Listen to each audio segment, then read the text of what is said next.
Hi friends, இன்றைக்கி ஒரு evening snacks தான் பார்க்க போகிறோம். என்னென்னு பார்த்தீங்கன்னா, உப்பு உருண்டை செய்ய போகிறேன். அதுக்கு ஒரு கப்பு மாவு எடுத்து வச்சுருக்கேன், பச்சரிசி மாவு. நம்ம அரிசி ஊற வச்சும் செய்யலாம். இப்போ நான் மாவு இருக்குது, உடனே செஞ்சு சாப்பிட்லான்னு மாவு பச்சரிசி மாவு எடுத்து வச்சுருக்கேன். இப்போ வந்து நம்ம ஒரு கடாயில் எண்ணெய் 2 ஸ்பூன் போட்டுக்கலாம். கடுகு, ஜீரகம், கடலைப்பருப்பு, உளுத்தம்பருப்பு எல்லாம் ஒரு 1/4 ஸ்பூன் போட்டுக்கலாம்.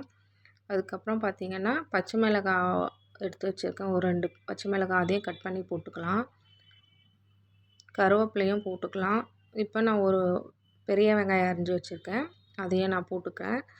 உடனே சாப்பிட்றதா இருந்தால் வெங்காயம் போட்டு செஞ்சு சாப்பிட்லாம். வச்சு மறுநாள் வச்சு சாப்பிட்றதா இருந்தால் நீங்கள் வெங்காயம் போட தேவையில்ல.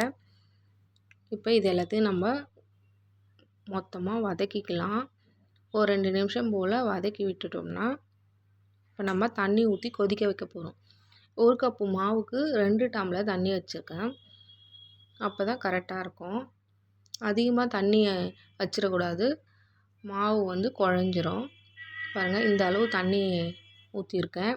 இதை நல்லா மிக்ஸ் பண்ணி விட்டுட்டு உப்பு டேஸ்ட்டு பார்த்துட்டு இதை ஒரு 2 நிமிஷம் கொதிக்க விட்டுடலாம். கொதிக்க விட்டோடனே நம்ம மாவு எடுத்து வச்ச மாவை கொட்டி கிளறிக்கலாம். கிளறி ஒரு தட்டு போட்டு மூடி வச்சுக்கலாம். ஒரு 2 நிமிஷம் போல் மூடிட்டுனா இந்த அளவுக்கு சாஃப்டாக வந்துடும் மாவு. பாருங்கள், இது போல் பிடி கொழுக்கட்டை பிடிச்சி வச்சுக்கலாம். சூப்பராக வந்துச்சு பாருங்கள். இதை நம்ம ஒரு இட்லி பாத்திரத்தில் வச்சு வேக வச்சு எடுத்துக்க போகிறோம். ஒரு 2 நிமிஷம் போல் வேக வச்சு எடுத்தால் சூப்பரான உப்பு கொழுக்கட்டை ரெடி ஆகிடுச்சு. ஈவினிங் டைமில் ஸ்கூல் விட்டு வரும் பிள்ளைங்களுக்கு இது போல் செஞ்சு கொடுங்க. இந்த வீடியோ பிடிச்சிருந்தா லைக் பண்ணுங்கள், ஷேர் பண்ணுங்கள். நெக்ஸ்ட் வீடியோவில் பார்க்கலாம்.